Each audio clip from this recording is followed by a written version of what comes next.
ಎಲ್ಲ ಪ್ರೀತಿಯ ವಿದ್ಯಾರ್ಥಿಗಳಿಗೆ ಲರ್ನ್ ಈಸಿಲಿ ಚಾನಲ್ಗೆ ಸ್ವಾಗತ. ಈ ಒಂದು ವಿಡಿಯೋದಲ್ಲಿ ನಾವು 9ನೇ ತರಗತಿ ಇಂಗ್ಲಿಷ್ ಮರುಸಿಂಚನ ಸ್ಟೂಡೆಂಟ್ ಹ್ಯಾಂಡ್ ಬುಕ್ನ ಪೀರಿಯಡ್ ನಂಬರ್ 23 ಹಾಗೂ 24 ವರ್ಕ್ಶೀಟ್ಗಳ ಕೆ ಆನ್ಸರ್ಸನ್ನು ಡಿಸ್ಕಸ್ ಮಾಡೋಣ ಅಂತ ಹೇಳ್ತಾ, ಇಲ್ಲಿ ಪೀರಿಯಡ್ ನಂಬರ್ 23ಗೆ ಬಂದಾಗ ಟಾಪಿಕ್ ರಿಪೋರ್ಟ್ ರೈಟಿಂಗನ್ನು ನೀಡಲಾಗಿದೆ. Worksheet number 53. ಇಲ್ಲಿ ರಿಪೋರ್ಟ್ ರೈಟಿಂಗ್ ಅಂದಾಗ ಯಾವುದಾದ್ರೂ ನಡೆದಿರ್ತಕ್ಕಂತಹ ಒಂದು ಸೆಲೆಬ್ರೇಷನ್ ಆಕ್ಟಿವಿಟಿಯ ಬಗ್ಗೆ ನಾವು ಯಾವ ರೀತಿ ನಡೆಯಿತು ಅಂತಕ್ಕಂಥ ಒಂದು ವರದಿಯನ್ನು ಬರೀತಕ್ಕಂಥದ್ದಾಗಿರುತ್ತೆ. ಇಲ್ಲಿ ಮೊದಲನೆಯದಾಗಿ ಒಂದು report on republic day celebration at GHS Shivamogga, ಈ ಒಂದು ರಿಪಬ್ಲಿಕ್ ಡೇ ರಿಪೋರ್ಟನ್ನು ಬರೆಯೋದಕ್ಕೆ ನೀಡಲಾಗಿದೆ. ಇಲ್ಲಿ ರಿಪೋರ್ಟನ್ನು ಆಲ್ರೆಡಿ ನೀಡಿದ್ದು, ಅಲ್ಲಿ ಫಿಲ್ ಇನ್ ದ ಬ್ಲಾಂಕ್ಸ್ಗಾಗಿ ಬ್ರಾಕೆಟ್ನಲ್ಲಿ ಒಂದು ವರ್ಡ್ಸನ್ನು ನೀಡಲಾಗಿದೆ. ಇಲ್ಲಿ ಆ ವರ್ಡ್ಸನ್ನು ಬಳಸಿ ಸರಿಯಾಗಿ ರಿಪೋರ್ಟನ್ನು fill in the blanks fill ಮಾಡಲಾಗಿದೆ. Government High School in Shivamogga celebrated the 75th Republic Day with grandeur and excitement. The school invited distinguished guests. One is a local army man, Major Gopalakrishna, and another one is Mr. Anirudh Sharma, the local member of Parliament.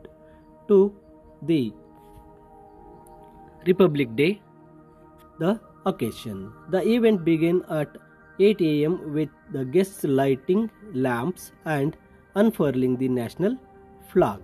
The headmaster delivered powerful speech on significance of Republic Day and launched the school annual magazine Vidyarthi Sinchana. The students put up a spectacular show with patriotic songs and dances.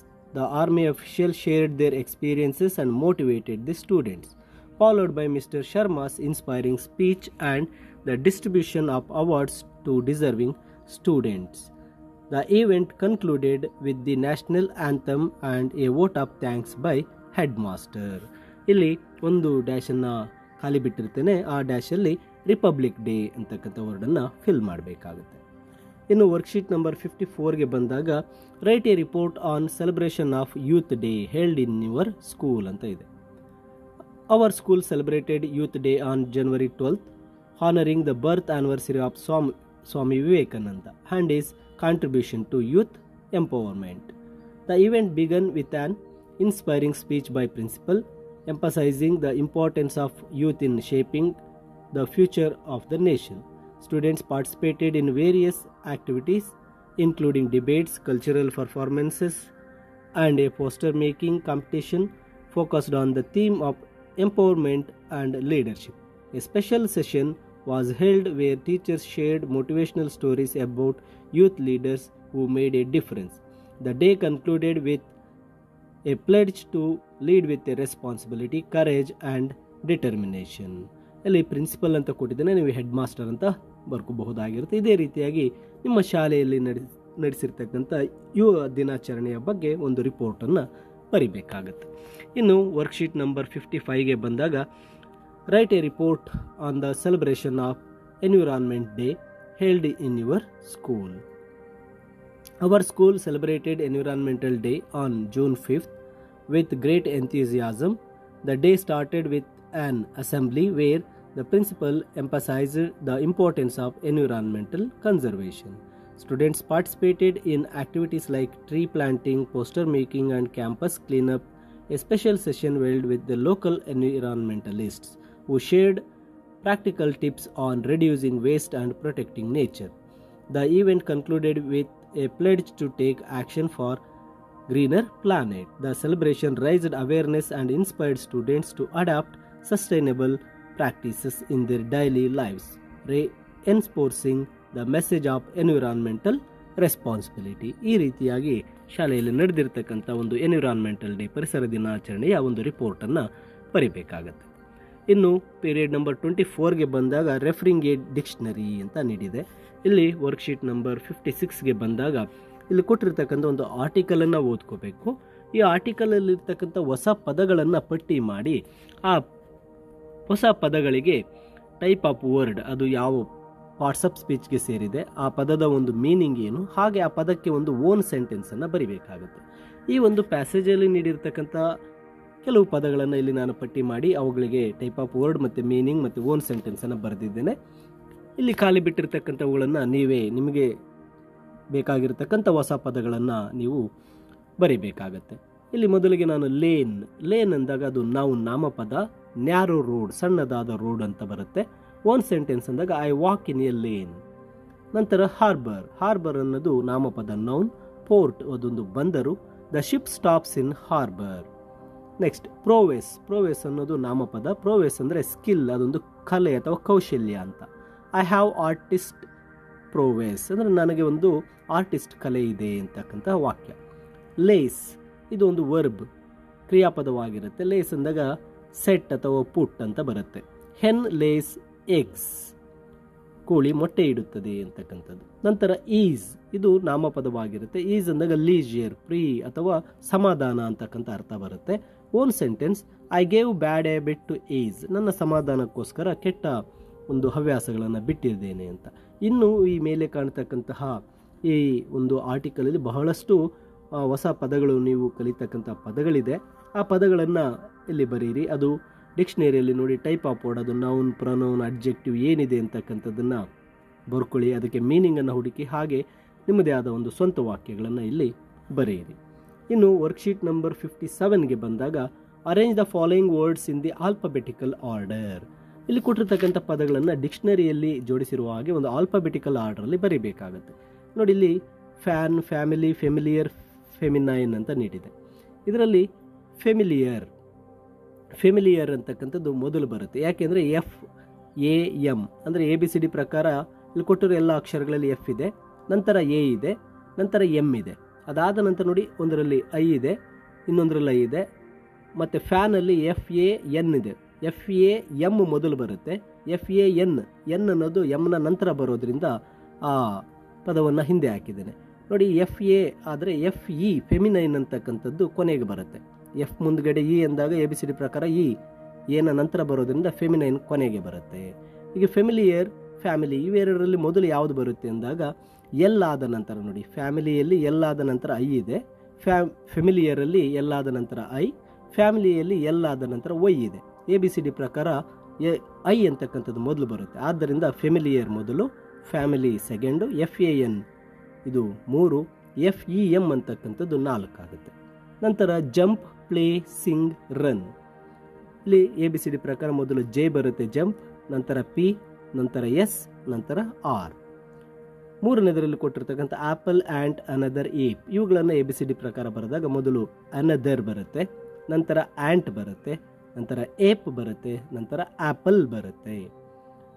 ನಾಲ್ಕನೇದಾಗಿ ಕೊಟ್ಟಿರ್ತಕ್ಕಂಥ back, bait, boat, bang. ಇಲ್ಲಿ back ಮೊದಲು, bang 2, bait 3, boat 4ನೇ ಪದವಾಗುತ್ತೆ. ABCD ಪ್ರಕಾರ ಬರೆದಾಗ ನೋಡಿ B ಎಲ್ಲದರಲ್ಲೂ B ಇದೆ, ಆದರೆ ಎರಡನೇ ಅಕ್ಷರ ತಗೊಂಡಾಗ ಎ ಮೊದಲು ಬರುತ್ತೆ. ಎ ಇರ್ತಕ್ಕಂಥ 2 ಪದಗಳು ಮೊದಲು ಬಂತು, E ಮೂರನೇದು, O ಅನ್ನೋದು ಕೊನೆಗೆ. ನಂತರ BAನಲ್ಲಿ ಮೂರನೇ ಅಕ್ಷರ Cಗೆ ಬಂದಾಗ C ಮೊದಲು ಬರುತ್ತೆ, N C ಆದ ನಂತರ ಬರುತ್ತೆ. ಅದಕ್ಕೆ ಬ್ಯಾಕ್ ಮೊದಲು, ಬ್ಯಾಂಗ್ ಎರಡನೇದಾಗಿರುತ್ತೆ. Next shake, swim, sweet, sweat ಇದೆ.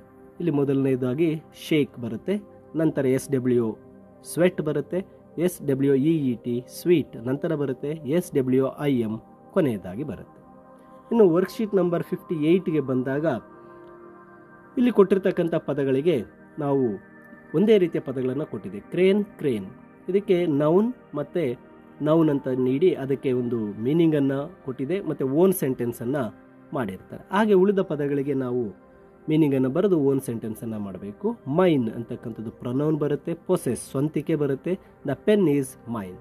ಮತ್ತು ಇನ್ನೊಂದು MINE ಮೈನ್ ಅಂದಾಗ ನೌನ್ ನಾಮಪದ, ಎ ಪ್ಲೇಸ್, ಎಕ್ಸ್ಟ್ರಾಕ್ಟ್, ಓರ್ ಅದಿರನ್ನು ತೆಗಿತಕ್ಕಂತಹ ಸ್ಥಳ, ಗಣಿ ಅಂತ ಆಗುತ್ತೆ. ಐ ಸಾ ಗೋಲ್ಡ್ ಮೈನ್ ನಾನು ಚಿನ್ನದ ಗಣಿಯನ್ನು ನೋಡಿದೆ. ಬಾರ್ಕ್ ವರ್ಬ್ ಕ್ರಿಯಾಪದ, ಬಾರ್ಕ್ ಅಂದಾಗ ಕ್ರೈ ಆಫ್ ಅನಿಮಲ್ ಪ್ರಾಣಿಗಳು ಕೂಗುವುದು, ದ ಡಾಗ್ ಬಾರ್ಕ್ಸ್. ನಂತರ ಇನ್ನೊಂದು ಬಾರ್ಕ್ ಅಂದಾಗ ನಾಮಪದ, outer part of a tree ಮರದ ಒಂದು ತೊಗಟೆ.